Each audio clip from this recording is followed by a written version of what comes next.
Hey, everybody. Hope you guys are doing great. This is Brian and Carrie, our podcast, and we are with our son-in-law, Caleb Cordova, and we're going to be interviewing him tonight, and we're excited about that. It's going to be a great story. I know God's going to really bless you, and it's going to be a blessing for a lot of people. So thanks for tuning in tonight, and we hope you enjoy this episode. Yes. It's going to be great. So it's been maybe a week and a half, 2 weeks since we, I was going to say since we've talked since then, but since I know. So how's everyone doing? How are you? What's going on? How was your day? Good. I'm excited for Thanksgiving, a couple days away. And my day was good. It was a busy day. Went to the Costco, braved it. Costco was crazy today. You went to Costco? Cars were all the way out to literally the gas station. But I got in and out quick. I was like flying. So, you bought the turkey and like the stuff on the list. I mean, I think it was about 12 minutes. Total. 15 minutes I was in at the most. Fast, very fast. I'm super impressed. Yeah. So how's the turkey looking? Is it? It's in the back of my truck, so we'll find out. We'll put it in the garage tonight on the floor. Oh gosh. Like Grandpa Scott did that one time. So no, that's a bad story. We'll have to tell that sometime. So you're going to Traeger the turkey? Yeah. Yeah, it's going to be good. Oh, two of them? Yeah. Wow. One medium size and then a smaller one. So. Oh wow. Yeah. Okay. Yeah. Okay. How are you, Caleb? How was your day? Yeah, just went by fast. Thank God. Yeah. Well, that's good. You're in the thick of it in work right now. Yeah. Well, yeah, it was a good day. How was your day?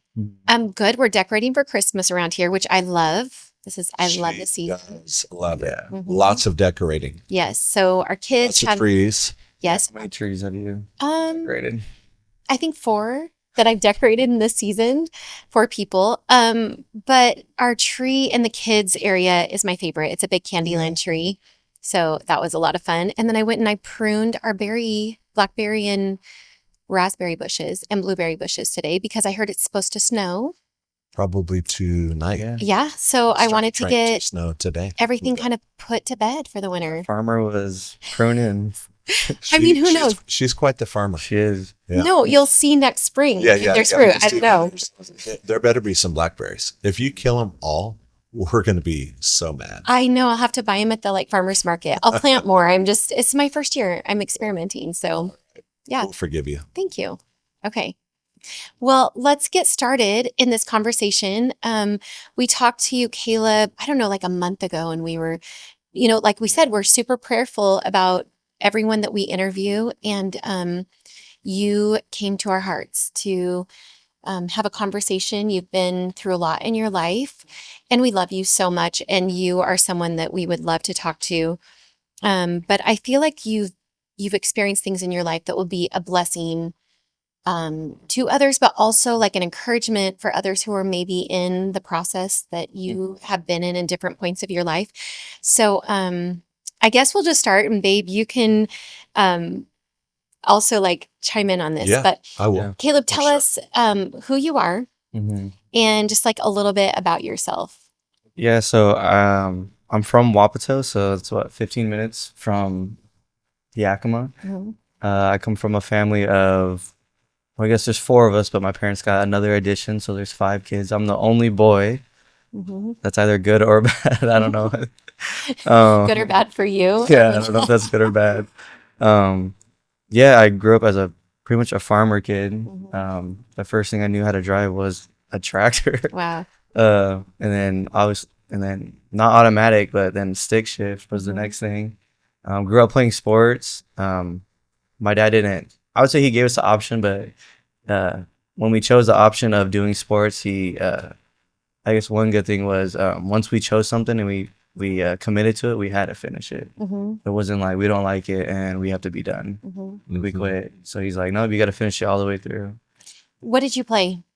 Growing up, I did wrestling, football, basketball, and baseball. And in the high school, you can only do 3 sports. So, but yeah, it was just. So what were your 3 in high school? It was football, basketball, and baseball. And I did basketball for my older sister, but sometimes I wish I would have done wrestling. Really? Yeah.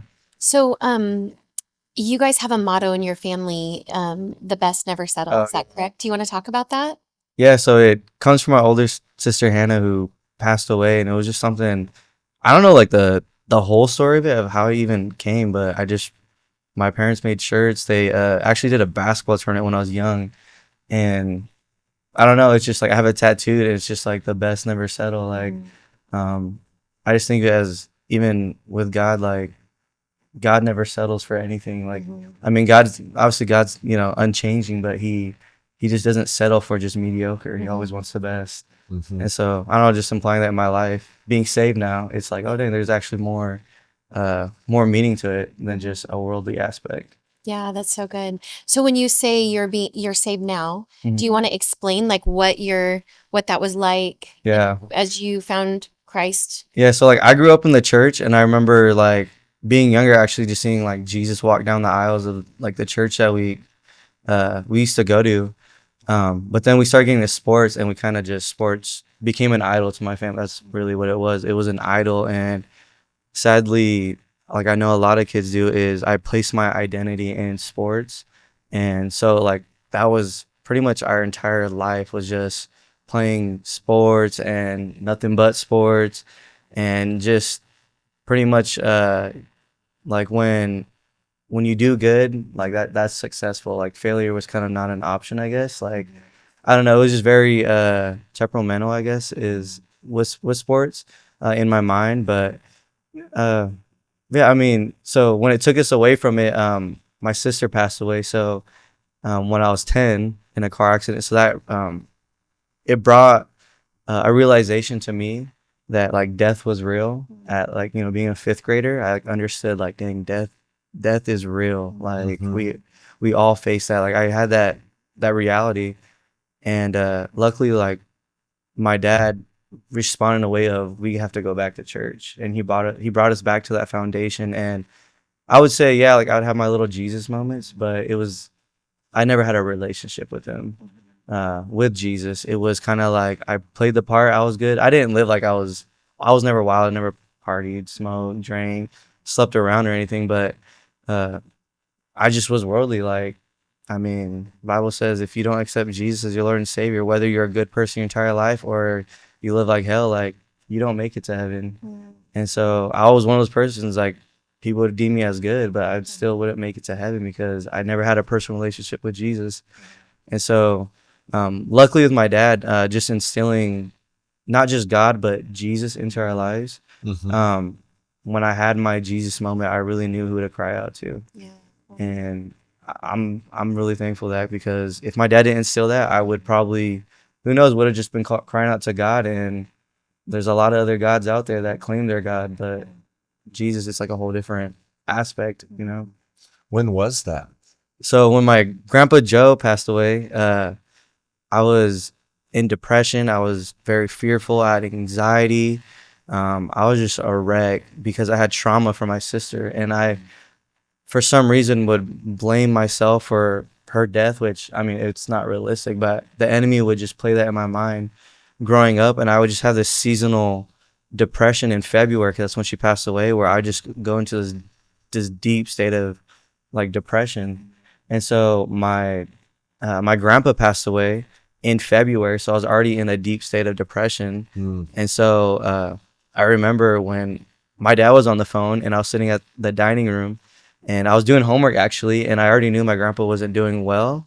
And so like I'd pray to God, like, God, just save my grandpa, and my dad got a call like, hey, your grandpa passed away. And I just broke down. And I was like, here we go again, God. Like just already having that perspective, like, okay, God, I gotta go through this again. Here we go. Like putting the blame on him necessarily. And so it was just so crazy, because not being saved but having an idea of who God was, God spoke to me, and he's like, Caleb, you can either keep living in this world and you're gonna be broken, or he goes, come and follow me and watch what I have for you. Just like that. And I said, okay, God, I surrender my life to you. Wow. And then it was me and my cousin Isaac, actually, who kind of actually like got on fire for God. We like kind of both surrendered and gave our lives to Jesus, and he played a huge impact. He still does in my life, but especially in that infancy stage, as a Christian, where we both were just on fire for the Lord, and we both just leaned on each other of like it's Jesus. Like it has to be Jesus. We can't compromise. And so we got baptized together. We do Bible studies together. They're like pretty much living at our house at that point. Well, because we were on lockdown during that Mhm. time. Yeah. So they were staying with you Yeah. through a lot of that, right? Mhm. How cool. So you guys were Yeah. just doing Bible studies day and night. Yeah, like nonstop. So it was good. Yeah, it was good. It was so that's when we really reconnected with your family. Mhm. Years Yeah. ago, your grandparents went to my parents' church. Mhm. Yeah. And so we met like your family through that. Your parents attended another church, but Mhm. we knew of your parents, and then we knew, of course, your grandma and grandpa and your great grandpa Mhm. and cousins, right? Yeah, which They is were like in our youth Yeah. ministry. Yeah. And I just remember we just always had such a respect for your family. Yeah. Just we knew your family, like you said, even if though they were like like all about sports and things, Mhm. we knew though, I mean, they had such like a firm foundation um that went back to your Yeah. grandpa and Yeah. grandma and your great grandpa. Mhm. Um, and then when that happened with your grandfather, Mhm. you guys all came to church that next Sunday, and there were like 3 rows, Yeah. I think like 25 Yeah, there's like a whole people tribe of us. Yeah. of Cordovas, yeah, that all Mhm. came, and Yeah.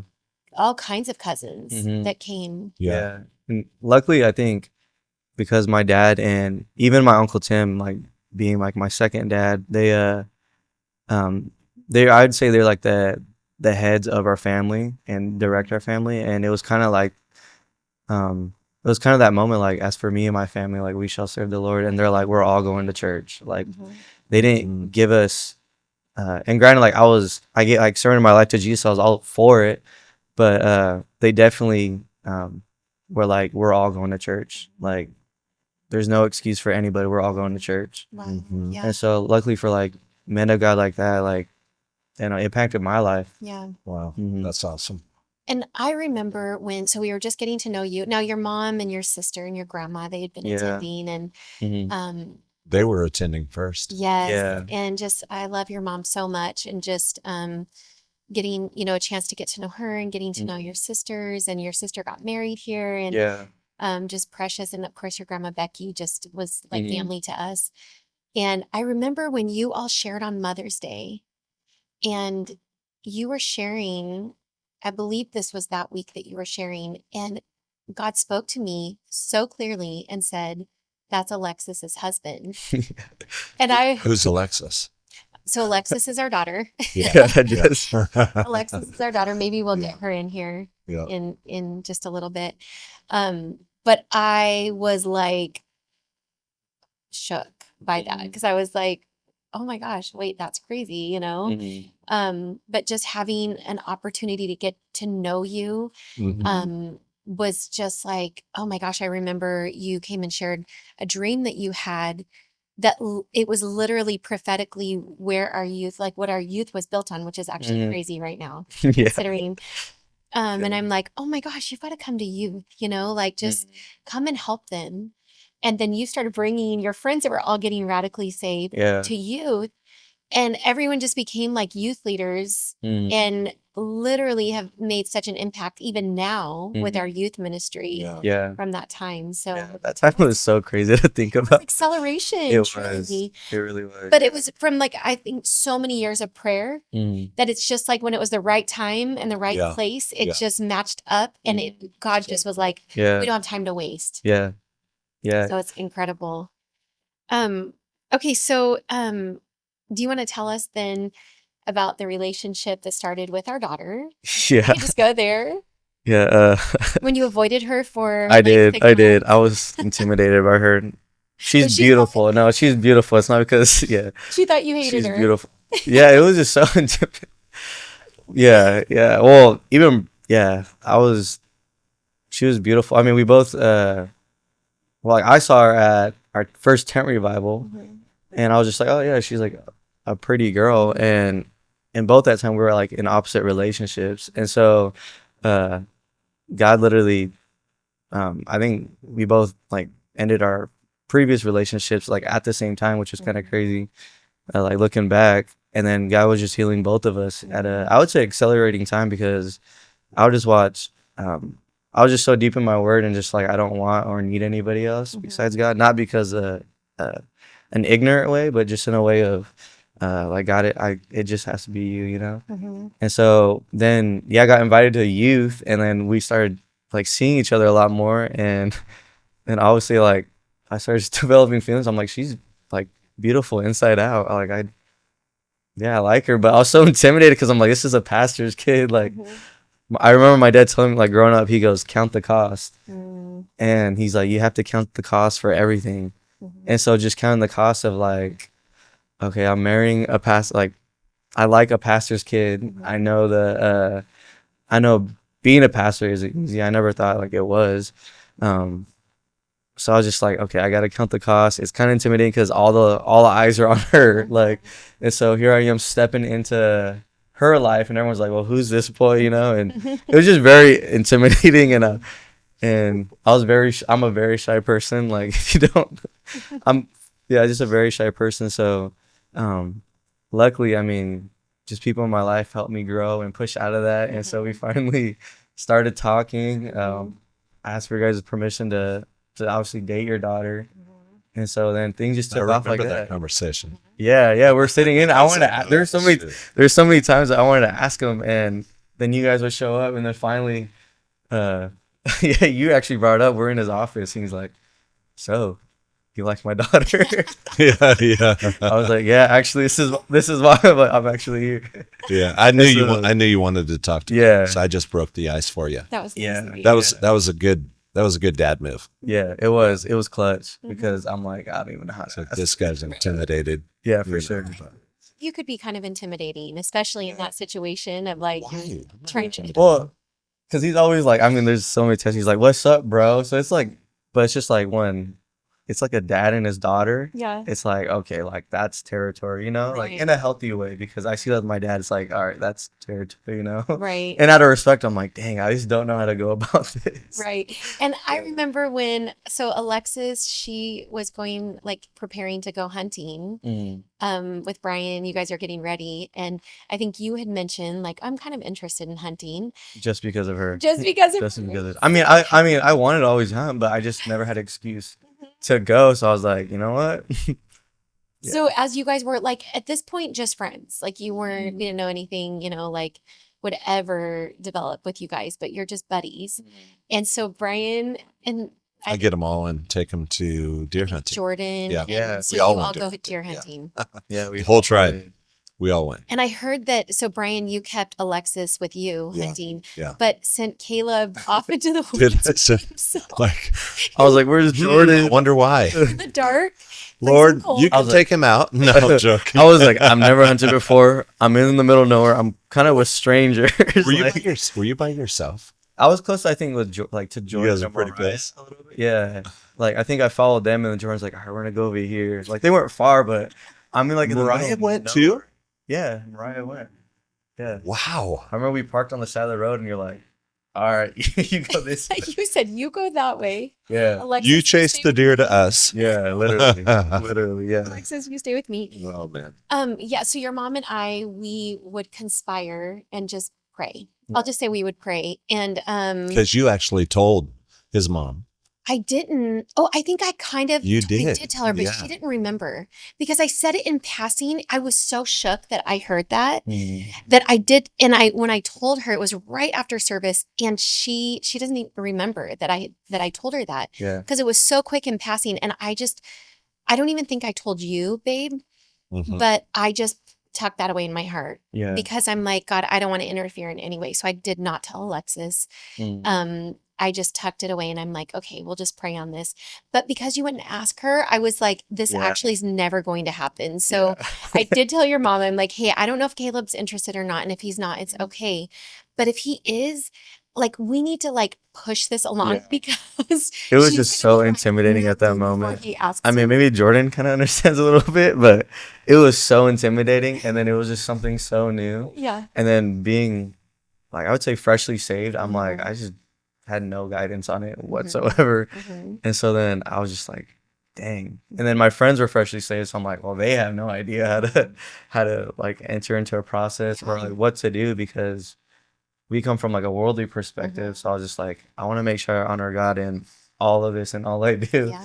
And so there was intimidation with it. But my mom's just like, since when do you go hunting? You know, like, So funny. or like the first time we went out for a date, we went to like Tampico, and I remember my mom asking me, and I think she was checking to see if like I would lie, but I was like, no, like or I think when I came back, she's like, so what did you do? And I told her the truth. I was like, well, me and Alexis went to Tampico, and she's like, oh, okay, like, I don't know. It's just kind of funny because I was like, I do know you, like, I know, like, Yeah. Oh I yeah. don't know. It was She was just funny. tracking you. She knew Yeah. because her and I were talking. Yeah, We knew. yeah. I remember when we went to your family's home for the Labor Day pig party where you Yeah. guys annually cook a pig, Yeah. like on the Spitfire or whatever. Mm. And when we went, I came home and I'm like, I love this family. Mhm. I felt like it was like a movie. Like your dad pulled us all together, right before we ate. He has everybody. It's this huge group of like friends and family that all Yeah. come together every year, and new friends, old friends, and everyone joins hands. And your dad gives the annual Yeah, the speech. famous Yeah. speech. The famous speech. I cried. I remember I was like emotional because it was so cool to see a family actually Yeah. like getting together like that. Mm. You could feel so much love and unity. And still love every speech your dad gives. I get emotional, but I just love that his heart really was to give honor and glory to God. Mhm. And then just to tell everybody, like briefly, he's like, this is the plan of salvation. Yeah. This is a plan that God has for your life. Mm. So anyone coming in, saved or unsaved, they hear the plan of salvation. Mhm. And then he just talks about the love of Jesus. And you're holding hands with each other and you just feel so much love and unity for these people that Yeah. I didn't really know Mhm. Yeah. very well. But we left and I came home and I think my girls weren't there. I can't remember and if they were both there, but I came home and I'm like, you guys, like Mhm. I just had a spiritual encounter. I love this family. And it Mhm. wasn't even like at that point I was trying to like set you guys up. Yeah. It was just like, I love this family and I want this family in our lives, you Yeah. know? And so now it's cool because God's just unified us all. And then Yeah. Jordan's family, like we all get to be a part of this. And anyway, it was just Yeah, very it's cool. it's so crazy because like the pig parties, my dad would always pray and like he would do that, but then I think because my whole uh like I'm learning like when God shakes things, it's not just to shake them and like bring them to ruin, but like when God shakes things in the Bible, it's actually to draw people and like return them back to Himself. Yeah. And so like when our family was really shaken, our family like all awakened at the same time, and it was so deeper because like we had a realization like, dang, this is actually why we give honor and like glory to who Jesus is. Mhm. And just the fact that like I know people don't have the opportunity to have community like this and family like this who come like yearly, for this party. And so like how you said, like this past year I had like revelation. I was like, oh my gosh, like not only my family, I'm assuming like for my parents and then you guys and then like Jordan's family, I'm like, we're literally one big Yeah. family. I'm like, this is so cool. Like it's so crazy. Yeah. It is. And, like it multiplies. Like God Yeah. really multiplies things. Like it's It's crazy. very cool. Yeah. Yeah, Yeah. I love it. So at this point, then you guys are dating and you decide that you want to make her your wife Mm-hmm. and marry Alexis. So you go through the process, you ask us, you start planning, Yeah. and the proposal was beautiful. I think we're going to attach pictures to this. Jordan has all the pictures, but do you want to tell us about the proposal? Yeah. So it was actually crazy. It was like actually the beginning of the year how the church does like the 21-day fast. Mhm. And I said, okay, God, I want to get married. And He was like pressing on my heart. And so like I did like the 10-day, just no food, just water. And it wasn't bad, but like the first 2 days I was like, I'm going to die. Like, I don't know if I'm going to do this, but, and like fasted. And I was just like, okay, God, like I want to get a ring.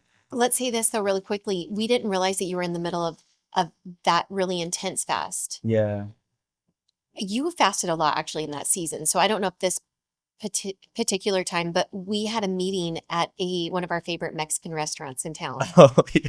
And It was during that time. it Yeah. was that time Yeah. and asked you to come. Yeah. And you're sitting there, you're not eating, and this is like our favorite place. And I'm like, Yeah. are you okay? And I didn't realize you were literally fasting just water in Yeah. that moment. But you didn't break down. I was like, you are a strong man of God Yeah, to it not was break so. down in that It was like time. day 7. I remember, it was Mexican food, and you guys are like, "You're not eating," and I was like, I feel bad that was like, I don't want to tell him I'm fasting. I'll just drink water. Water will be my food. Water was your food. So I'm just sitting there just like eating ice, like, or something, you know, like I was like, this is the only thing I've been doing. When I heard that later, I was like, okay, you are a strong man of God. So you got the answer, confirmation. She Yeah. was the And one. then it was crazy, like, cause then we went ring shopping and like got our sizes and like story short, like got her ring, designed her ring, and it was gonna take like 3 to 4 months to like get it in. And I remember I was actually fasting again, and I was like, okay, God, like, do you? I was like, are we supposed to get married? I was like, I want to make sure I'm in your will, because I know your will be blessed. Like, I don't want to be blessed outside of your will. And so, literally, my last day of fasting, I was actually on a scissor lift, and I was pressure washing this building that we're working on, and literally, the lady goes, "Hey, I get a text." And she goes, hey, your ring actually just came in. And it took like maybe a week and a half from the time the design like got sent in for them to work on it to the time it was finished. She said that usually takes three months. And she goes, your ring's here within like a week and a half, 2.5 weeks. Wow. And I was like, okay, God, yeah, this is confirmation. And she goes, you can come get it actually today. So then I remember I went and got it, and I was just like, this is real. Like, I'm really about to marry like my best friend. Like, this is so weird. And so then obviously like asking my dad, it was so emotional. My mom was so easy, but asking my dad was just so emotional because I was like, dang, you know, I remember he was in bed and he's just asking, you know, like, yeah, like, you gotta make decisions, you know, and blah blah blah. Then asking you guys, because she's so good about finding out surprises. Yeah. Like, she loves surprises, but she'll work her way to find the surprise. And so I remember she was distracted. I said, hey, I have to go get your parents to go pick up something. I'm like, my shirt. I forgot what excuse. And then I remember Brian was in his office, and I was like, hey, I want to show you something. He's like, oh, yeah, what's that? And then I remember seeing your reaction. You're like, oh, yeah, like, yeah. He's like, oh, no. And then after, we talked, and then you came in the kitchen, and then you just broke down kind of, just emotion. We're all just crying. No, I'm Yeah. I think we all cried. Yeah. No, we all did. Yeah. I think the room started spinning. I had a out of body experience. I almost passed out. Yeah. But it was really exciting. I think, yeah, it was just so many emotions that you go through. If you've been through this and you've had, we already gave one daughter away. Yeah. I'm like, I don't think we want to give any more away, but you're precious. So I guess like, no, No. no, it was, Yeah. that was amazing. So we were blessed for her. Yeah. So I feel like we should bring Alexis in. We should. Like, can we bring Alexis in? Okay. So we haven't done this before. But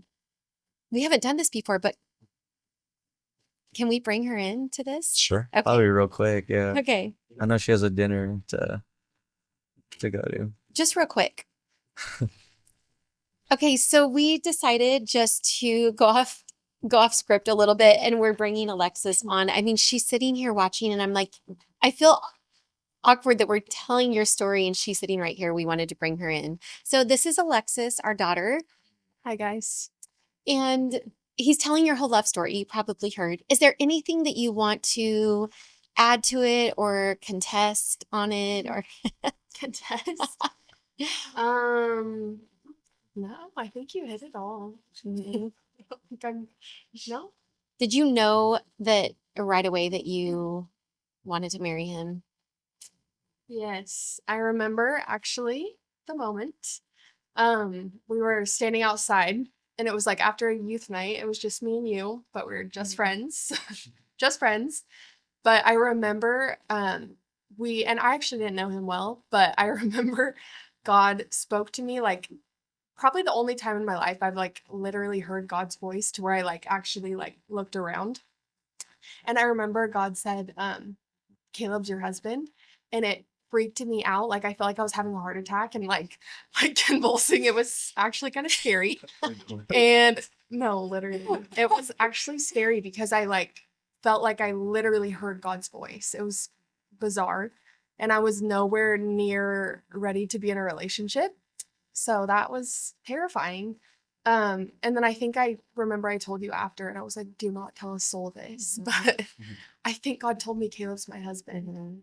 And I was like freaking out. And then I think that's kind of when you told me that you had that same experience. I didn't fully tell you. I just Yeah. agreed that. And then you said, but the problem is he won't give me the time of day. Yeah, the problem is he hates me. There was only one issue when it talked to me. So we had to find out. We just had to dig and find out. And Lots of digging. so you guys were dating. You guys had so much fun. Like we enjoyed watching you guys date.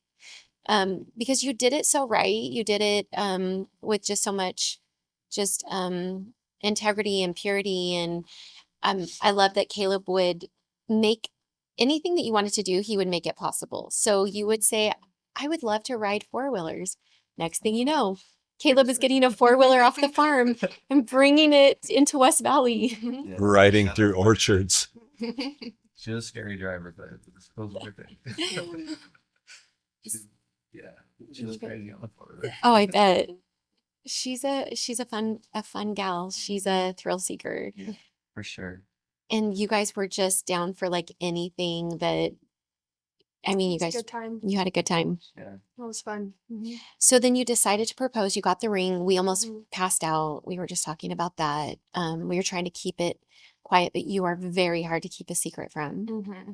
You're a little PI Little investigator. Rosie. hmm Wonder where I get We're that all- from. Yeah. we were all trying to keep our faces fixed, like, right? So that you didn't look in our eyes and could tell, like, we are all keeping this huge secret from You you. guys did good. hmm You held the secret and good. Yeah.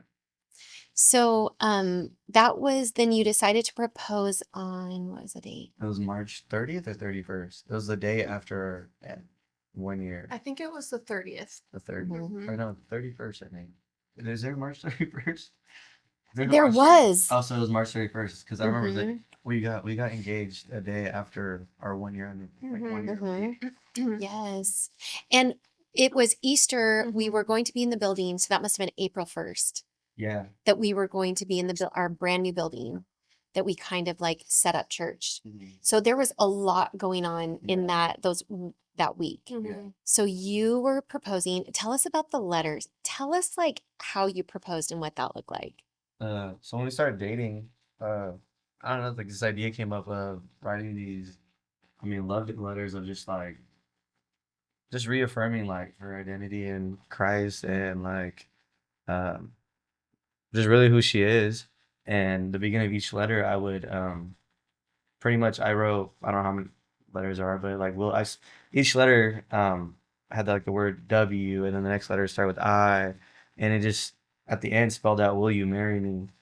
So I did that in the span of from when we're dating to proposal. So then, I don't know, I felt like it was just between me and God, like it was just a place of God, like I am dating with the intent of marrying, and I know you see it, and so hopefully by the time I propose, everyone else can see like that was the goal is marriage. It wasn't like, oh, I'm just dating just to date, Yeah.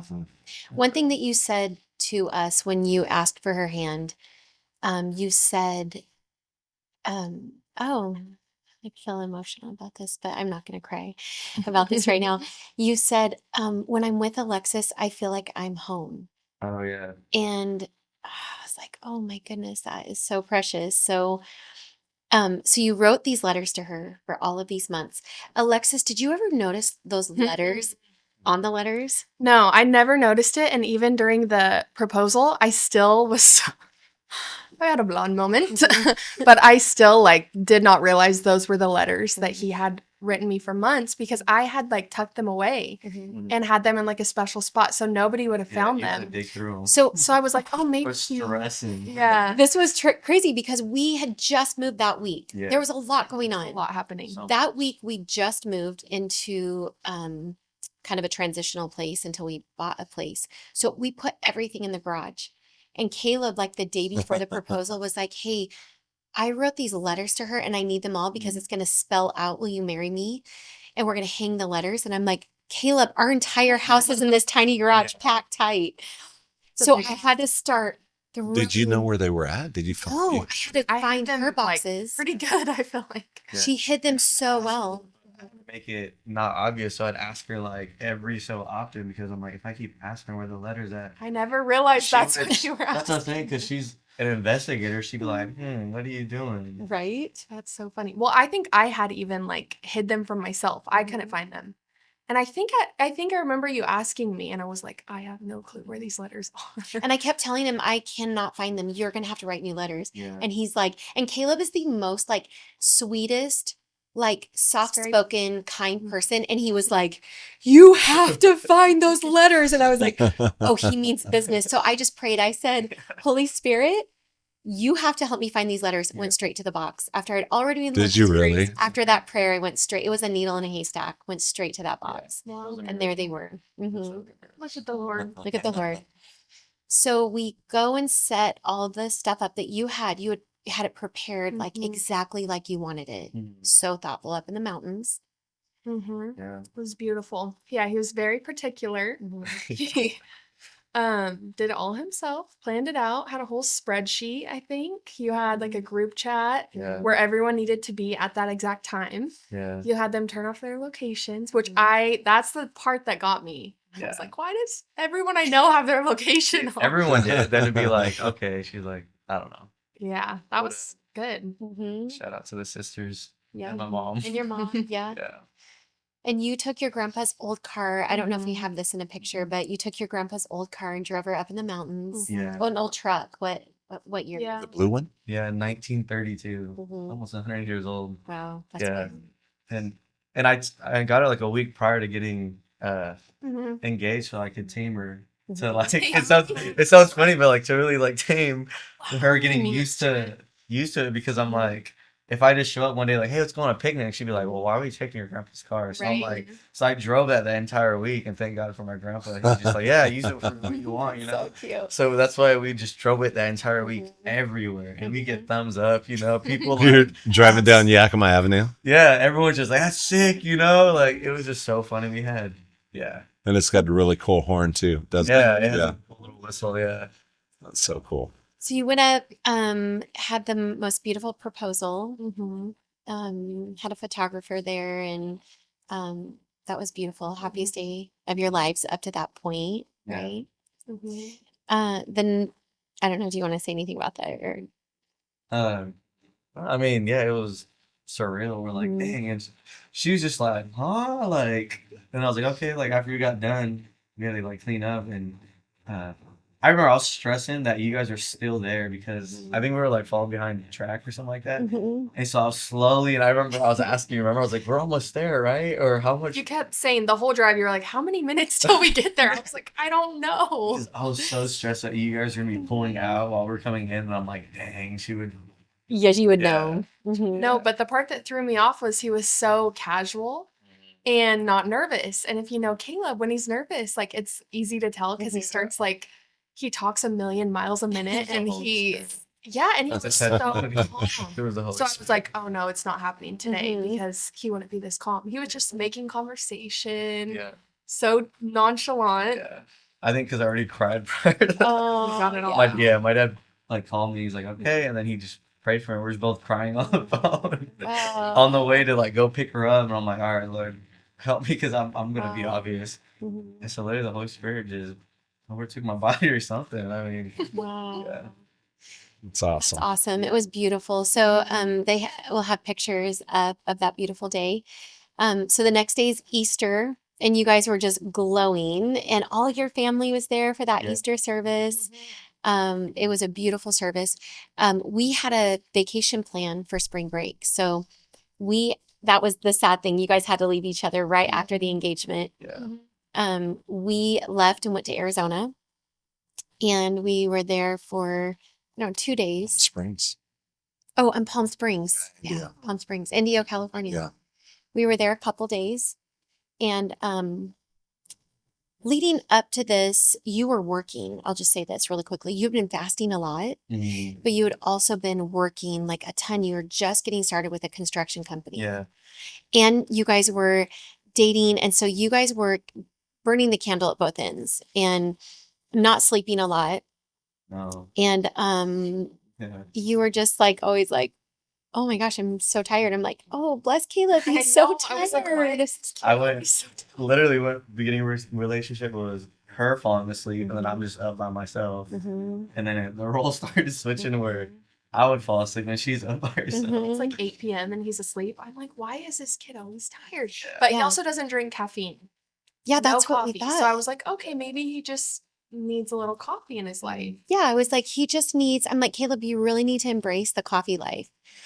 And in that time, I was like, Ken, you're really pale and tired. And, you're like, well, I'm just not getting a lot of sleep. And I was like, oh, he's excited. He's proposing. And so we went to Indio, and like 2 days into the trip, your mom called. Yeah. And do you want to share Alexis or? Well, she had called you. Mhm, So you maybe tell your mhm, side. I was unaware at that point. Yeah. So it was one night we were all like sitting outside, and your mom called and she said Caleb is really sick. And I took him to the hospital. He's having severe pains in his stomach. Mhm. I don't remember in your throat exactly what was going on, but they thought maybe like strep throat or something. Yeah, I had, what was it? I had like a really, like my throat was very like, I don't know, like dry throat, strep throat, whatever it was. It was swollen, I think. Mhm. It was very swollen. Um, You had like a Yeah, lot of back pain. and then I had a lot of Mhm. back pain. I had a big old black bruise on my hip, and then the Mhm. whole back of my arm was just like completely like just black, like Mhm. black. And yeah, And I remember your mom saying, Carrie, and I'm like, is it appendicitis? Like, is he okay? And she said, Carrie, they think he has cancer. And I was like, well, he doesn't have cancer. Mhm. He's healthy. He doesn't have cancer. So, and it's a hospital that you had not been to. And I'm like, well, they're wrong. So have them test. And she said they're testing now, but they're pretty sure it's cancer. Mhm. And we stayed up all night, kind of with you you and Alexis were on the phone. Yeah, They had some meds in you, yeah. but you were in a lot of pain, Mhm. and they were doing all the blood work. And then what came back through the blood work within I think by that morning, that Yeah. next morning. Yeah. Well, I had no idea. Well, I just thought, yeah, it was like my appendix. I was like, Mhm. dang, because what really got me was it was so funny. I remember it was a Friday. It was actually the Friday before we got engaged. I had Subway and I had your spaghetti. But I was eating your spaghetti because I love spaghetti and Mhm. like your spaghetti's good. So I was Mhm. eating for lunch. I was out in in Bennett City. And I remember I was eating spaghetti and then my coworkers were like, let's go get Subway. Mhm. And I think I just ended like fasting or something like that. And I was like, yeah, more food sounds good to me. So then I had Subway, and then after I got done eating, like my stomach was like hurting. I was like, oh, I was like, that was probably not. I don't remember me telling you that. I was like, my Mhm. stomach does not feel good. And she's Mhm. like, well, probably because you had spaghetti and Subway combined. And I was Crazy like, combo. yeah, I was like, well, probably. And then it just gradually got worse and worse and worse. But what was so weird is I remember my stomach didn't really, it stopped hurting the day we got engaged. Like looking back, like that is so, like it didn't hurt like that entire day. Mhm. But So it had then, been hurting leading up to yeah, like, that. so Friday night, like it was hurting really bad. And Mhm. then came Sunday, like I remember just probably like, okay, God, like today's been away. And then like it just Mhm. didn't hurt like at all. Mhm. And then come Monday to Thursday, it just gradually just grew really Mhm. bad. So I was just like, dang, it's probably like my appendix or Mhm. my gallbladder or something needs to be replaced. Mhm. So I was like, yeah, replaced or taken out, whatever it was. And so I had no idea. I was just like, oh, that's probably what it is. Mhm. So they were just feeding me drugs. Yeah. But the entire time, I remember because I drove from Tri Cities all the way to Yakima with that pain, and I remember I was just in the truck and I was just like I don't know how it was really God that really Mhm. drove me back home.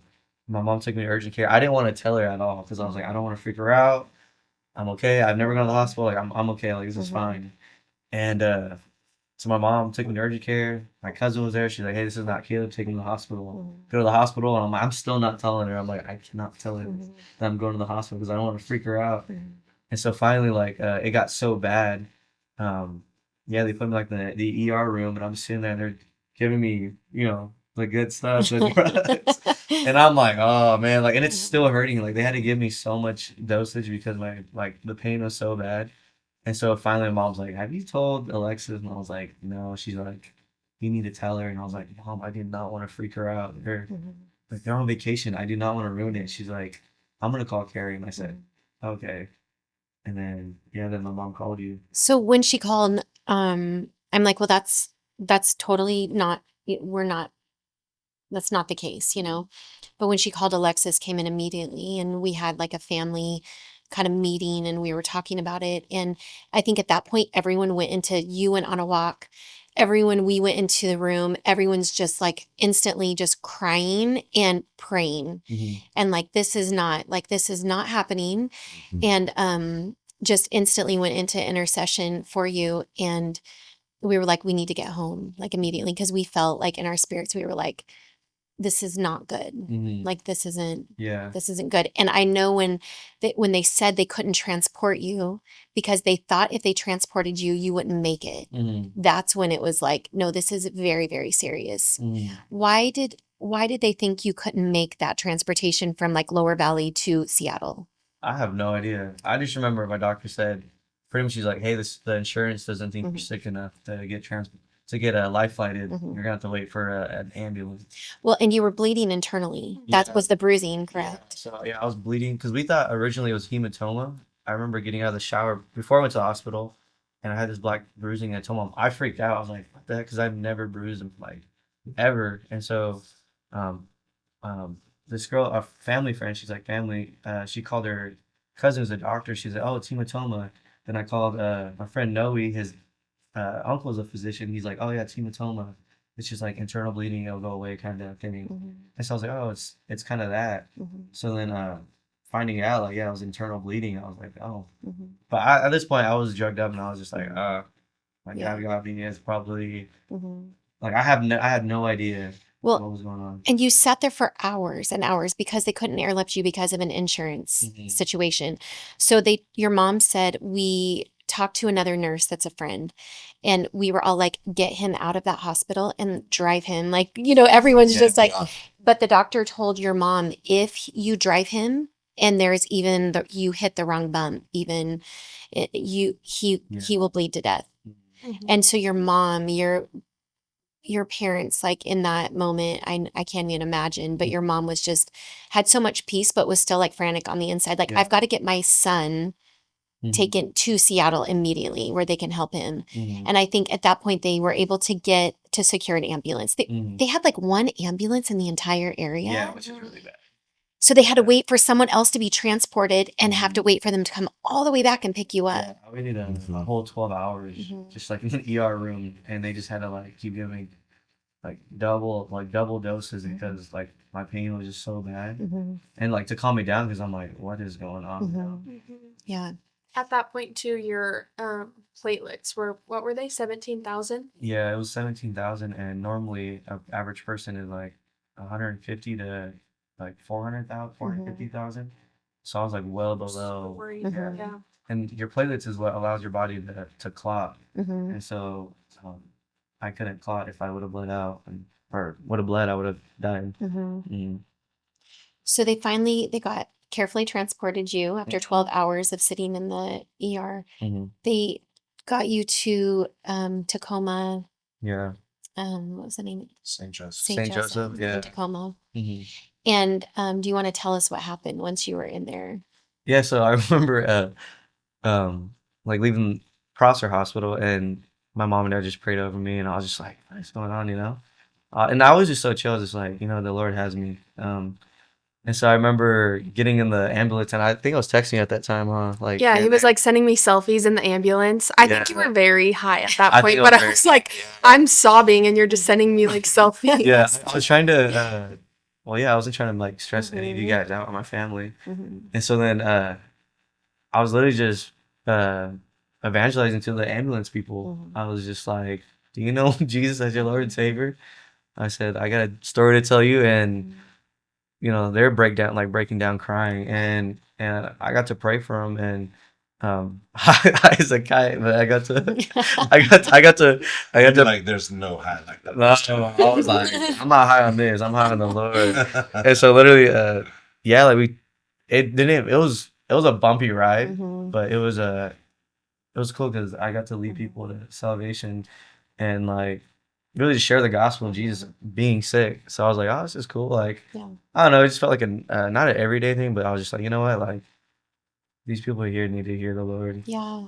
And so then the car ride was, yeah, it was cool. It went by fast because we talked about God the entire time. Mhm. And then getting back to St. Joseph, I didn't know where I was at. Mhm. I just heard just like, oh, you're going to Tacoma.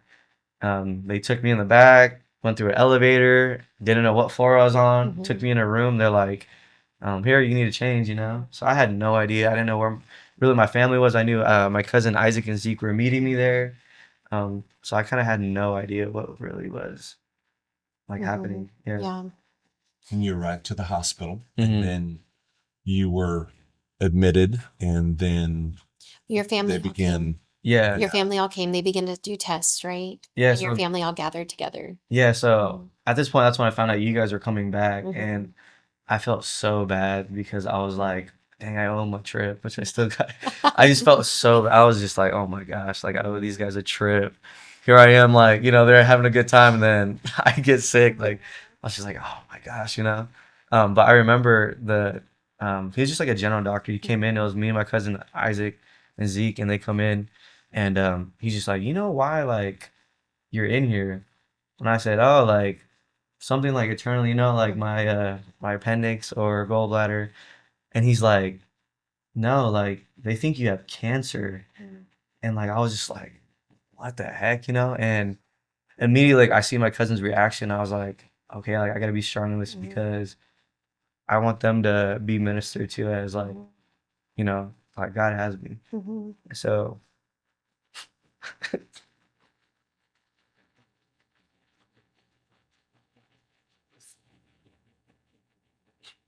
it,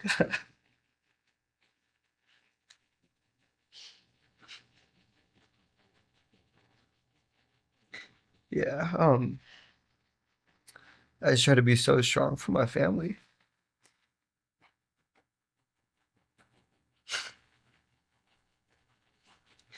I thought I was gonna cry longer in the video. Later on, but no, just I just wanted to show how faithful God was, even being Mhm. um just diagnosed with a scary word like that. Mhm. Just being the first reaction I told them because they're like, "You good?" And I was like, "Yeah, I'm good." Like I didn't cry in it. I was just like, "Yeah, I'm good." Like God has me, and they're like, "Okay." And I knew it hit them. And so I just told him, I was like, don't tell my mom. Mhm. And funny enough, my mom kind of already had an idea. And I was just like, don't tell my mom. Um, because I just knew, like, you know, my mom was.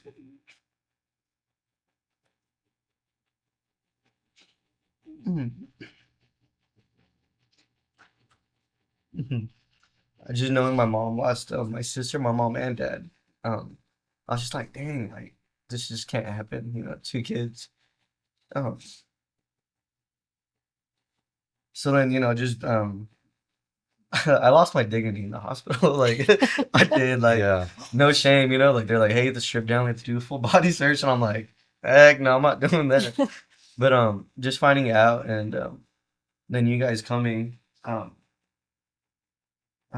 I guess our reaction was so good because we came together and prayed, and I think what hurt me was just the entire time I was like, I'm not gonna cry, I'm not gonna cry, and then I remember seeing my sister.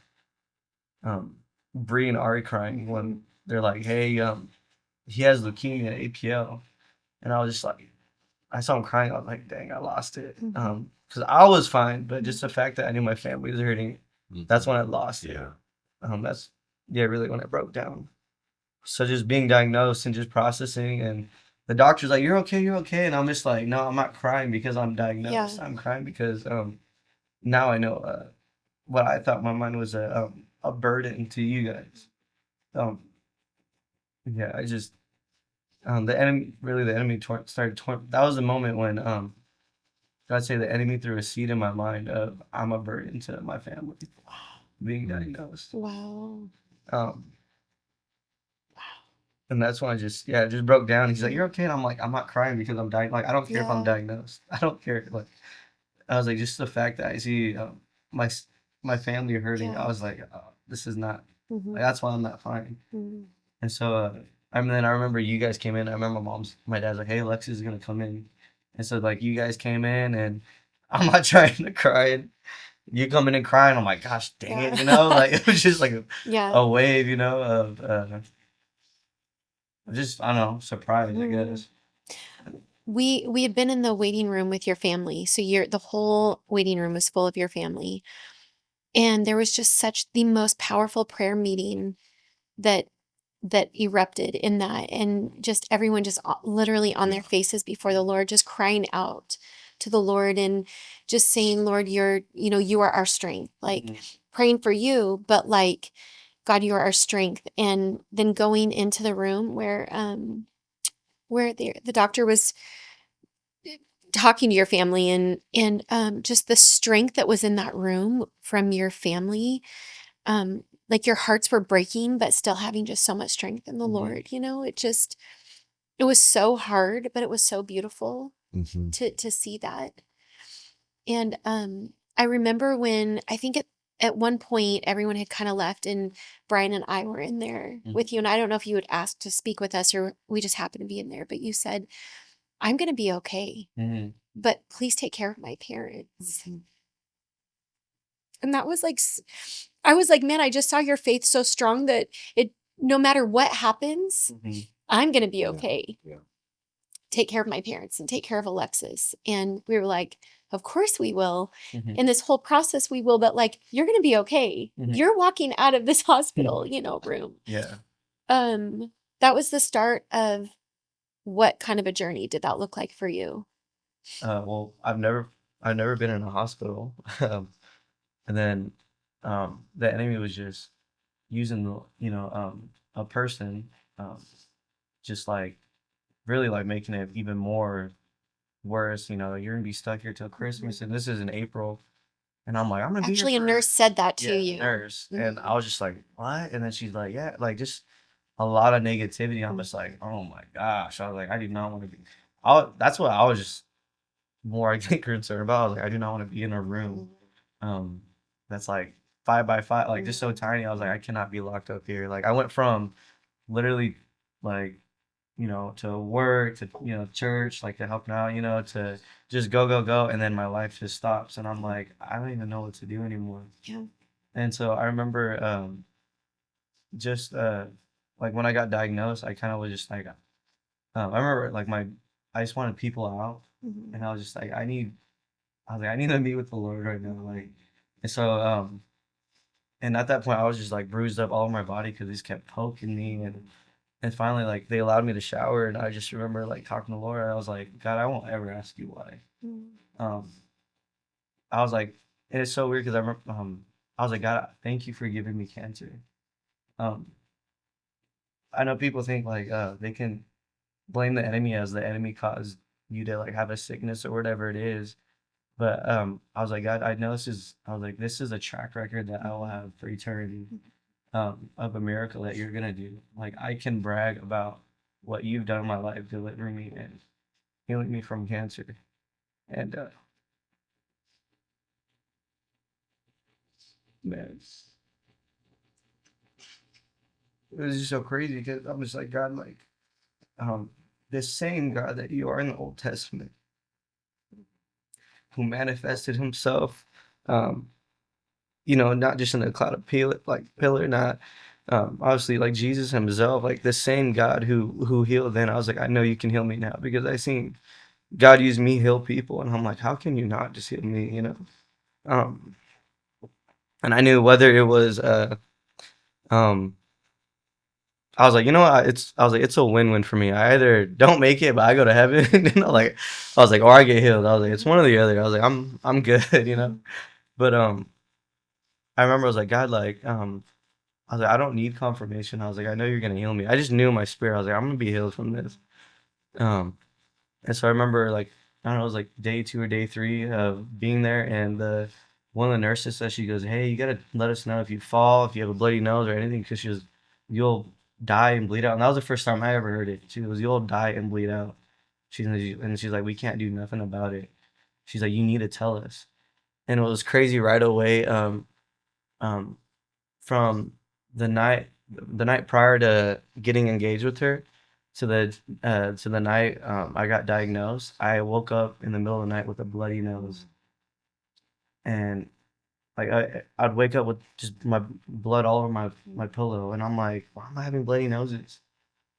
And then like right away when she told me that, she goes, if you would have had a bloody nose, she goes, you would bleed out and die. And so right away, like I heard God's audible voice. He goes, I am with you. Wow. And I said, okay, like I should have been dead Yeah. at least 7 times, 7 nights in a row. I should have been dead. And here God saying, I am with you. And I didn't want confirmation because like, I don't know you're going to heal me, but yet he still gave it to me. Yeah. And so then I was just like, wow, okay. So I was like, then they're like, okay, you can be here for 30 days. And I was like, okay, like I'm just gonna be here for 30 days. Boom. And I just started doing the countdown. I was just like, 30 days. All right, fine, you know? And in that time, you were experiencing, like things like fevers, severe headaches, throat. There were things that the doctors, every step of the way, were concerned about. But every day you just had faith, and you were like, and the doctors are figuring out exactly what to Yeah. do. And Well, I remember was it the second day or the third? I can't remember if you guys were there. Some chaplain comes in and he's like in there with me and my mom, and he's just like, okay, like, in a worldly sense, yeah, maybe like look good, like, okay, we gotta make sure he's saved and blah blah blah. But it wasn't like that. It was like, okay, like if you die, like, do you know if you're gonna be okay? Or if you die, like, do you have the reality? Like if like he just kept speaking death over me, and so I was like, this boy needs a lesson, you Yeah. know? So I just started, I was like, no, like, Mhm. I'm not gonna die. Yeah. Well, how do you know that? I was like, well, the Jesus I believe in, I was like, he's gonna heal me. I was like, I don't know what Jesus you believe in. And then he offered to pray for me, and I was like, no, but let me pray for you. And so then Did he let you? I can't remember. I think I was drugged up at that point. So You're and I was just like, this guy needs to get saved. Because I'm like, this guy's speaking death, not just trying to speak death over me. I was like, I know everyone else in the hospital he's going to speak death over. Right. And he's considered someone who carries peace and hope. But yeah, he doesn't, you know? And people were dying all around you. Yeah. We witnessed many people in that time, like ministering to their family in the waiting rooms, but also like people around you where they would be there one day and they were gone the next. Yeah. So that was surrounding you. Yeah. And then the nurses are speaking it. Even the chaplain is speaking it.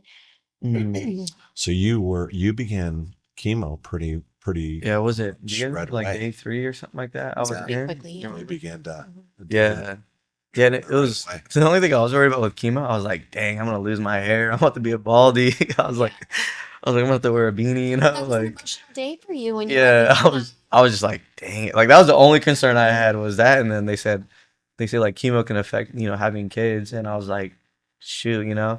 And I remember that was actually one thing I was praying hard. I was like, God, like, please, you know, like protect me. And then the first thing the lady says, she goes, hey, you're actually not gonna lose hair. And she goes, you're actually gonna be perfectly fine. You're gonna be able to have kids. And I was like, sweet, you know, like, cool. Like this is Yeah. all right, fine. Like, yeah, all right, cool. Let's do this thing, you know? Mhm.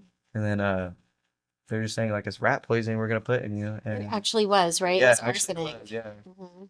And she was, you know, was it the first 2 or 3 days you were with me? Yeah, I think we stayed that first like weekend, all weekend, and then after that we would just make trips. Yeah. You were in the middle of going to school, and there was just And yeah, working and wedding and planning. working. It's a little crazy. and going back and forth Mhm. and just trying to Yeah. So you were there 30 days, and then Yeah, another month and a half? for 80 something days total. Really Yeah. quickly. I was just going to say, Alexis, you have a meeting, and if you do need to go, you can sign off right here. Do you need to? We're just grateful that you could be here with Yes, us. thank you for Thank checking you. in. Thanks for having me. Guys. Yes, thank you. You will see this one soon. Yeah. So we just released Alexis. She had a meeting to be at, and we just wanted to pull her in on some of this, but we just want to continue this conversation. So you were saying, Yeah, you were in the hospital for 30 days. At Yeah. first they say, well, you thought maybe a week, and then 30 days, and then 60 days, Yeah. and a total of It was like 74 days. 74 days. Yeah, it was like 2.5 months. Yeah. I remember when everything, of course, you were in shock. You had faith the whole time you were ministering. Mhm. But I remember when I saw the shift happen, when you really rose up after that conversation, I think that you and God had, Mhm. and when you realized he was sparing your life, when you were Mhm. dying from the nosebleeds and dying from all the other things, Mhm. you couldn't like cut your hair or shave. You No, couldn't I do was like a anything. caveman. You couldn't I was possibly, like a caveman. you couldn't nick yourself. So No. you would walk around laps and you would do laps, but you had to be Yeah. really careful. Yeah. It was actually funny. Yeah, you just reminded me. Well, when they told me like the type of cancer I had, because I was like, well, leukemia, like I had no idea like what leukemia was. I just knew it was cancer, you know. Well, it's a blood disease. That's what it is. And so when they told me, they're like, you actually got the best type of cancer that anybody would want to get. And so for me, like that felt like another confirmation, like, okay, God, like this is you, like this is fine, Yeah. you know, whatever. Hmm. They're like, yeah, like the rarity of it, of anybody getting this is really like slim. So I was like, okay. I was content with it. Do you remember what the odds were?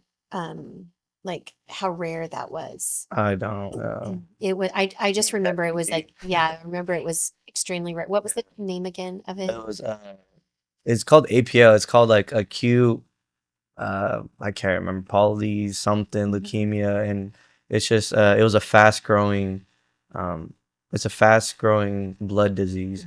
Mhm. And pretty much yeah, you don't got a lot of time with it, you know, and you Yeah. have to treat it pretty soon. So they say, like a lot of times when people get this, they actually just die from it Mm-hmm. because they like don't realize and they Yeah. have an accident, they bleed out somehow. Mhm. They just don't realize until after they die. Yeah. And But it is one of the ones that are curable. Yeah, it's like the And highest rating. highest rate. Yeah, and the reason why it's not 100% is people choose not to, yeah, either like they die mhm, without knowing they have it, or they like do treatment and they think they're fine, and then they stop doing treatment and then they end up dying. mhm. So like the pretty much a cure rate is if you just stick with the protocol, that's what they call it, with chemotherapy, like you'll be cured. And I remember hearing that the doctor who invented that type of that arsenic Mhm. chemo, he was actually from Seattle, like a brilliant Yeah. doctor, right? Yeah. And so I just remember when you had that shift of getting the diagnosis and having nurses and doctors and people speaking crazy things over you. And then when faith began to rise up, and that's when you really began Yeah. to write those scriptures. Yeah. And tell us about the process of faith that began to take place in that time. I remember um I remember the story of in the Bible about the walls of Jericho, and I remember like their victory was within the walls, and all they had to do was be obedient to what God commanded them to do, and they didn't have to do nothing but just be obedient to what God commanded them to do, and they didn't even have to. They didn't do nothing. They didn't have to throw a rock at the wall. They didn't have to do nothing. All they had to do was just be obedient and walk. God just said, "Move, like don't stop, just move." And so I remember I was just having that revelation, like, okay, God, my miracle is on the other is within these walls, and all I need to do is walk around my Jericho. And so that's what I did.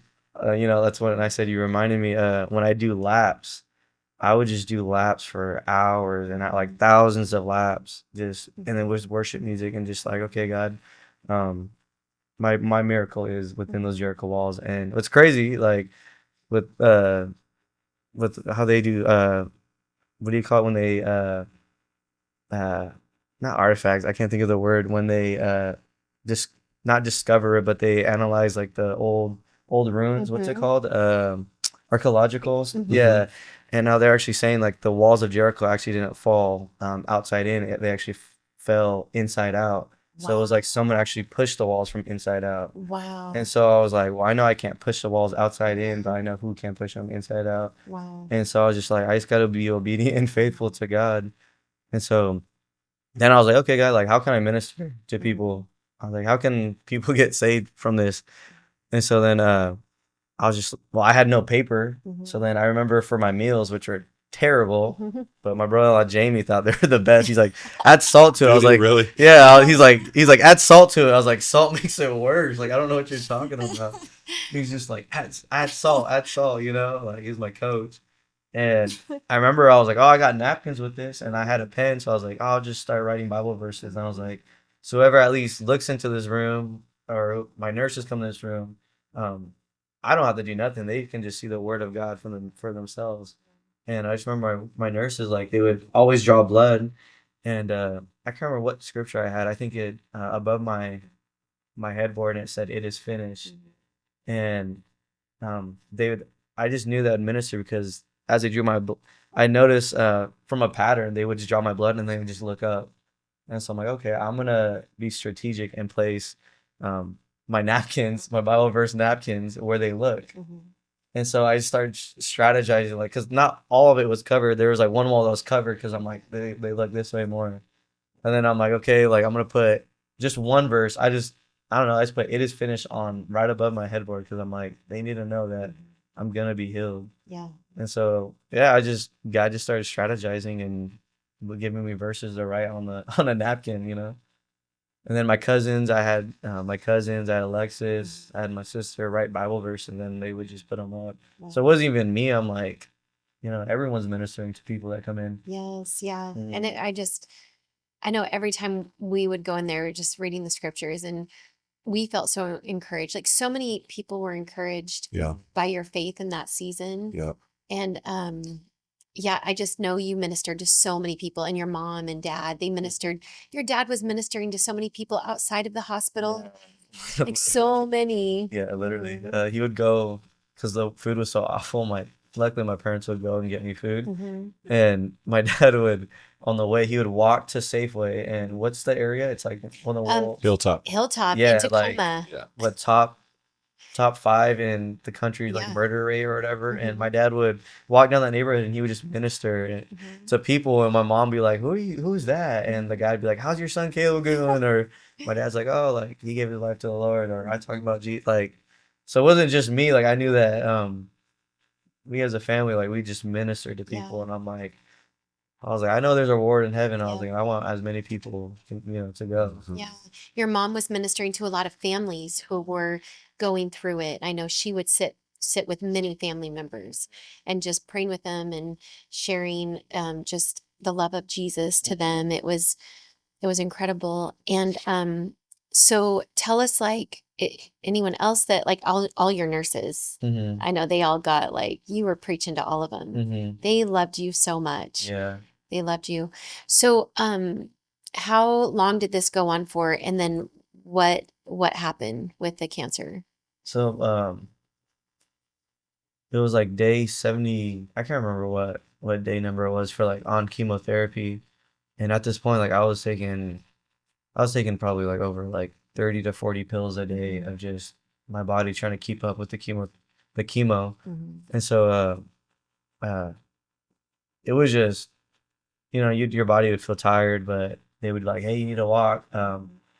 There's so many, like it was really God because I had amazing nurses. They loved me. They'd fight for me. They'd force me to get up when I knew like I was just being lazy and not just tired. They kind of could discern from that. They're like, you're not being lazy. Get up. Yeah. Get up and go walk. So I'm like, all right, And it was good because then that would remind me like, okay, your walls of Jericho. Let's go. So that went on for probably 60 something days. I can't remember, for chemotherapy. And I remember I'm like, it sounded bad. It sounds bad, but I was like, God, I want a friend, like I want someone like everyone was like at least 3 times the age of me. I was the youngest person on the floor. And yeah, and it was just all old people. It was sad because I would walk and I'd just pray for people, in all their individual rooms, and it's just old people like on their deathbed. And it was sad because I just see people who had no family. It was just them on their deathbed, and I'm like, they're leaving this world with no one with them. And so I just pray, I'm like, God, please send salvation. And what's crazy is the nurses would come in and I don't know, maybe they thought my dad was like a preacher. Because your parents didn't leave your side. No, my dad did not leave my side. My mom, even my mom, she did not leave my side. They would like sometimes rotate. Yeah, they would rotate, but my dad, like, he did not leave my side. He slept on a chair, a very uncomfortable hospital chair, every single night. Wow. Yeah, it was, I don't know how he did it. every single night, and he would just watch me, like literally, he just watched me and be by my side. And so the nurses would come in and they'd be like, "Hey, do you want to actually be a witness for like their death?" Or I don't know what do you call it, like when someone dies, like they need a witness for the will. Mm. And so then my dad would lead people to the Lord before they died. Oh my And so here these are, like, I'm doing laps praying for people for salvation, and then they're sending my dad to be a witness to their death, and then they would give their life to the Lord at the last minute. Wow. And so it was literally just like salvation coming Oh, just gave me into chills. like the hospital, a hospital designed to help the sick, but yet Mhm. the sick are staying and Yeah. nothing's happening with them, Mhm. And so that was just kind of the process. It was just, and some days, yeah, it was just kind of discouraging because, like I said, like I had this burden of being a burden to my family, because I'm like, dang, they're really, they're stressing because I'm sick. They're worried because I'm sick, like finances, like all these things. I was just like, I felt so heavy, and I would sometimes depressed because I'm like, wow, like they're so worried about me, and it would hurt. And my sister was pregnant at the time, my sister Bree with my niece Ava, um, and so like my brother-in-law having a kid, and they're sacrificing coming up to see me and hang out with me, and he called himself Dr. Life, and I'm like, you're not Dr. Life, you're not Dr. Life, and he's over here, he's supposed to come up and see me, but here he is taking my lunch and eating my lunch that's for me, and he's like, just add salt, and I'm like, you have it, and he's taking my lunch. I'm like, this guy, man, just taking my lunch, and he really did bring life to the place, but kind of towards the end. So he was Dr. Life. He really was. Yeah, I mean, yeah.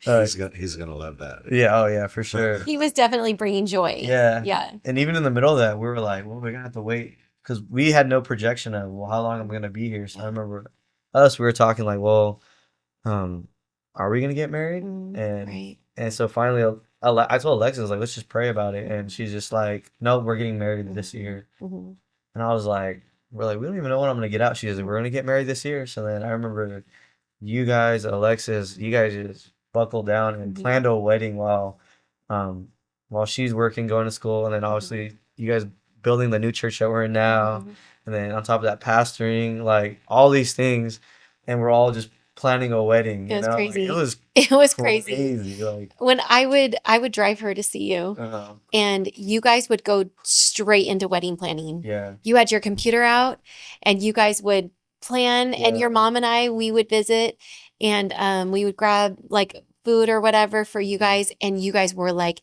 serious business getting this wedding well, planned. honestly, I hardly did anything. Like, I'm gonna admit, Yeah. I hardly did anything. Like, she would just come in. She goes, "This is what we're doing." I'm like, "Okay." Like, I got nothing to say. And she has a better eye than me, so I was like, "Okay, like whatever you want to do." And so she would just tell me like, "Okay, this is what we're gonna do."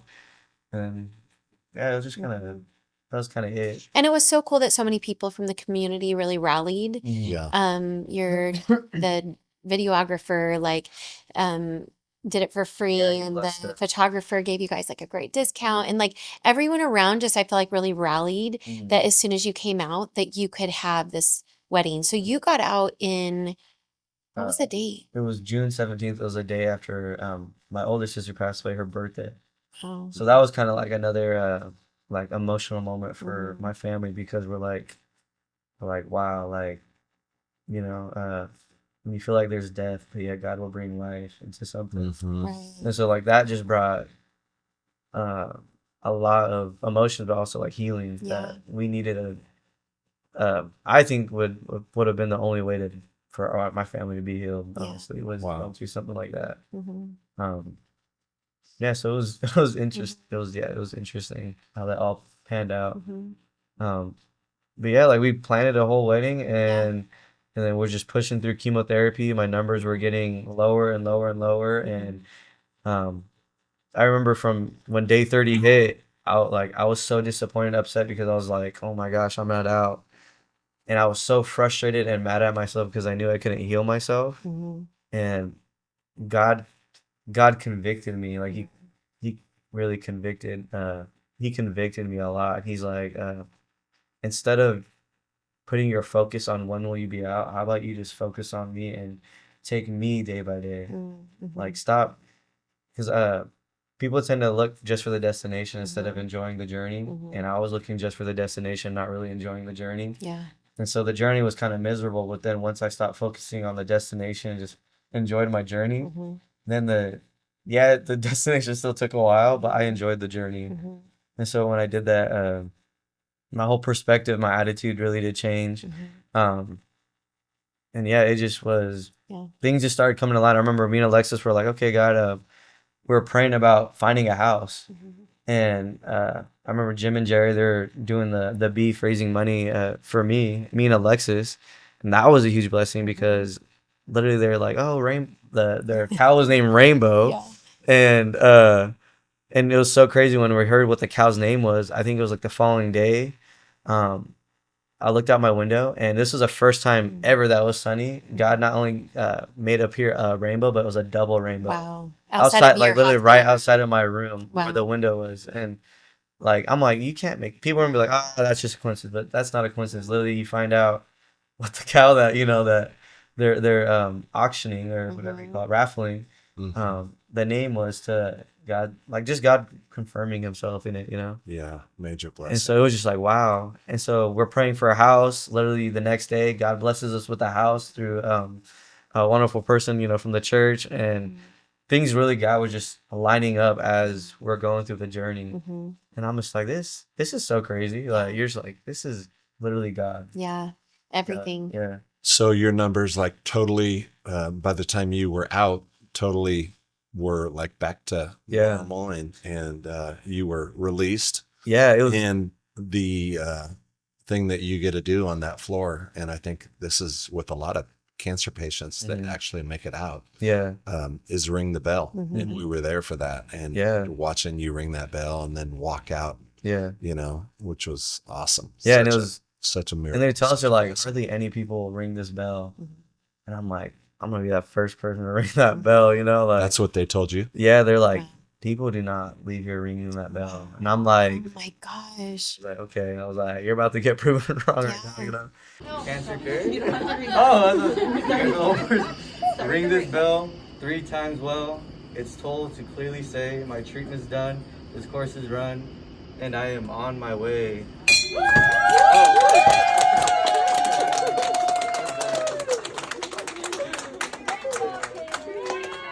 And so every day, like after a walk, I just look at the thing. I'm like, all right, like you're gonna get that bell rang. So that when they did the bone marrow biopsy, when numbers are 0, and they're the nurse didn't even, my I can't remember what my physician or whatever she was. She came in. She didn't even tell me that I was cancer free. She just came in. I was just remember it was me and my mom. Were just like, okay, what are the results?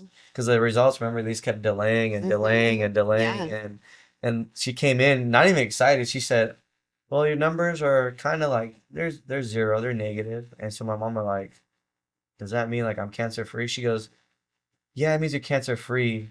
But, it like just kind of negative. And me and my mom were like, shut up. And we just kind of like took that moment. She got out. And me and my mom were just like, what do we do?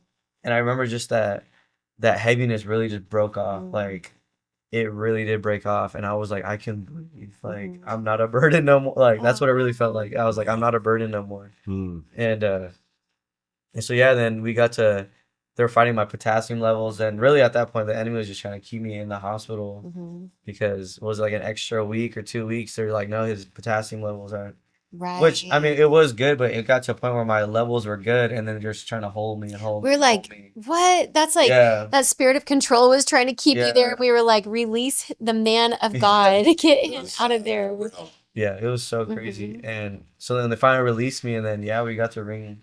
I didn't say me, like we all got to ring that bell. Like, it wasn't just I myself was like representing. Like, it was we as a family got to ring that bell. So it was, and you had your new little niece at that point there. That's wild. It was so crazy. It was like another like revelation.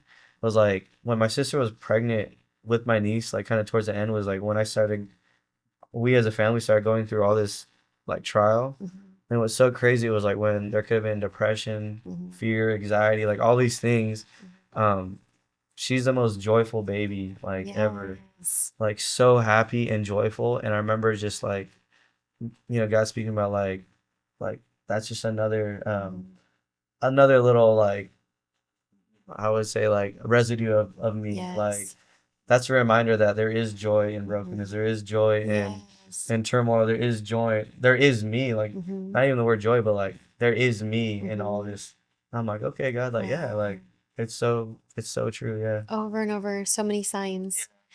Um, do you want to talk to someone who is just in a process? Maybe they just received a diagnosis or Mhm. just feeling hopeless. Or maybe they do have people telling them, maybe just you're never going to make it, Mhm. but there's just hopelessness around them. Or maybe they're in a hospital room right now and someone is sending this video to them to give them Mhm. encouragement. Do you want to speak to them right now? Yeah. Like wisdom isn't like how smart you are, no, or how much you know, or how many books, like whatever it is, how many degrees. What true biblical wisdom is applying God's kingdom to worldly standards. Mm, Like you apply his wisdom is just applying who God is to your situation. And so um I say like in wisdom just apply your circumstance to who God is. mhm, I know you wrote a book about giants. Mhm. Like my God is just a bigger giant than the giant. The Bible says you have faith the size of a mustard seed. That He chose the smallest seed, and yet He says that's all it has to take is mhm. that amount of faith. And He goes and you'll tell that mountain to move. Wow. And so I'm just like just really applying the Bible and just knowing if your surrender is in Jesus, like um you're good either way. Like Mhm. um there's life in life. Yeah. And that's Jesus. Yes. Yeah. Yeah. So powerful. I feel like Caleb, God has given you so much wisdom, Mhm. just in so many situations, just the wisdom that He's just given you. It's a deep well. Um, and I just appreciate even how you're leading this younger generation. Do you want to talk about kind of what you're doing now and Yeah. where God has placed you right now? Mhm. So me and Alexis took on the youth pastor roles, and that was kind of a that was a hard yes Mhm. because I see you guys, and um it makes us like that's where we want to shoot for, like because you guys obviously set an example of like yeah, that's how we want to be as youth, like pastors. Mhm. But just I know that I'm not saying that being a pastor is a job, it's a privilege, but just in a worldly sense, being a pastor's job is like the hardest thing in the world. And I'm like, it's 24/7. It's not just show up on Sundays, happy face, and then it's just all right, I'm good for the rest of the week. Like it's an everyday thing. And so when I got to see that even before we got married, I was just like, dang, this is real. Like Mhm. this is hard. Like this is not for everybody. Like this is not. So when you asked us, I was just like, me and Alexis were like, oh my gosh. We're like, oh my gosh, Lord, like, and then you're just like, you can't say no to the Lord. You can't say, and then I'm just like, Jordan Mariah got it, like, I was like, and I was telling Jordan, like, I'm like, I'm happy where I'm at. He's like, that's dangerous. Yeah. Nope. He goes, that's exactly where you don't. Exactly. I was like, dang it, man. Like, and so then we prayed, and I was like, okay, God, give us confirmation. We pray. The next day we go walking. Alexi's like, hey, you're not gonna believe what I see. Um, literally a house the neighbors having a yard sale. Go to the table that has tons of books. Literally all the books are about how to be a youth pastor, how to raise leaders, how to How do lead you- a, so- at a yard sale, literally that we randomly chose to go to. Wow. And God's like, there's your confirmation. I was like, me and Alexis are like, dang it. Yeah, right. And so then it was a faithful yes. And I mean, we love it now. Mhm. It's an honor and privilege to lead God's sheep. Yes, it And is. it's fun, yeah. So you guys are youth pastors at the church, Yeah. and then also leading The young adults. Yeah. Tell us what's happening in the young adult. Yeah, like God is just raising young adult people where Mhm. it's like we're sharing another night, like upper room moments where people are being filled with the Holy Spirit, people are getting delivered, Mhm. people are being healed, people are like healed not just physically but spiritually and Mhm. emotionally from trauma. People prophesying over each other. Like it's Mhm. it's so crazy because before when it like broke out, it was kind of the late weight of me and Alexis doing everything, Mhm. and like us praying for people and us prophesying over people, like all these things. And then now where God has raised up people to start doing that, we get to like Yeah. sit back. I get to say, the way I say it is like a proud dad moment where there's times where I get to sit back and I just get to watch these guys prophesy over each other, deliver each other, pray over each other. Like guys who went from I don't know how to pray to Mhm. speaking in tongues and prophesying, Mhm. and they've had no training, Mhm. had no just anything. It's just nothing but the power of God just moving in them, It's awesome. and it's just like, dang, that's crazy, you know. Yeah. It is awesome. And so like that's just the fruit of what God's been doing in the young adults ministry, Yeah. and he's bringing young people. Mhm. Yeah, they're Yeah, hungry. and they're just They're super hungry. hungry. they're hungry, they're on fire, and they're getting discipled Yeah. really well. It's Yeah. incredible. So yeah, this is so good. We're super proud of you. Mhm. Very, very proud of you. The steps you're taking, how you take care of our daughter, and just the example that you're setting for young people. The Mhm. example that you set for everybody. Yeah. You know, and we're just super proud of you, man. So proud. And thank God you're on the other side of that. Mhm. You are cancer free, Mhm. completely Right. on the other side of that. And So you just completed chemo And in February? Was it? oh, Or in January? January, yeah. In January was my Mhm. last dose of Mhm. chemotherapy completely.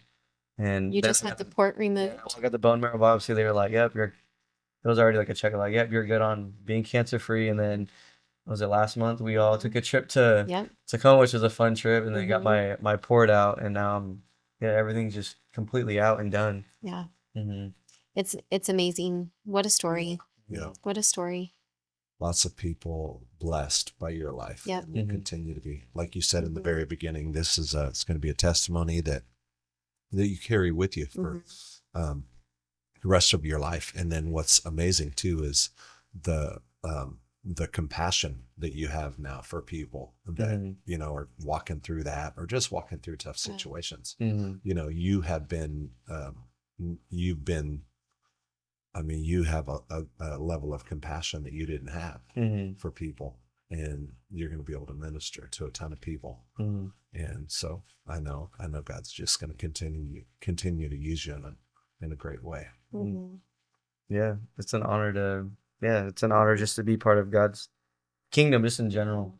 Yeah. I was just, even like driving on the way here, I was thinking of just like grace and mercy, and um, yeah, they're both separate, but they both coincide into each other. Like grace is, um, you know, receiving what you didn't earn, and then mercy uh, is not receiving what you deserve. Mhm. And I'm like, dang, like God's grace is so crazy because not only does He forgive you of what you did, but He empowers you to overcome what you've been forgiven of. Yeah. And so, like, I don't deserve God's grace, Mhm. and so like within that, like that's His mercy. Mhm. And so I'm just like God's mercy is just, I don't know, it's overwhelming in a good way. Yeah. And you can't be the same after you Mhm. experience something Yeah. like that and you've seen his mercy over your life when you didn't know you needed it. Mhm. And then he's Yeah. extended it to you. And I mean, it's changed you forever Mhm. and all of us as Yeah. well. Yeah. Just watching you walk through that. And Yeah. Mhm. yeah, he's so good. Mhm. Thanks Very- for sharing, man. Yes. Yeah. Thank you for guys. being willing to share. I know that it's going to bless a lot of people, man. Mhm. Just because it brings hope, Mhm. and we all need hope. Everybody needs hope. So, Yeah. I know it's going to bless a lot of people. Yeah. Yes. Yes. Amen. Yeah. So we'll see you guys next time Mhm. and have an amazing, wonderful week. Thanksgiving, 2 days Yeah. away. Yeah. Enjoy family and Well, friends. And Yeah, when they see this, it will be after Thanksgiving, but Yeah. we're going into the holiday season. I say go into the season, even the winter season, with just so much hope. Mhm. You know, Yeah. just have hope this season. Yeah. Jesus is the reason for the yeah, season. he is. Yes, he is. He loves you so much. We love you. God bless you guys.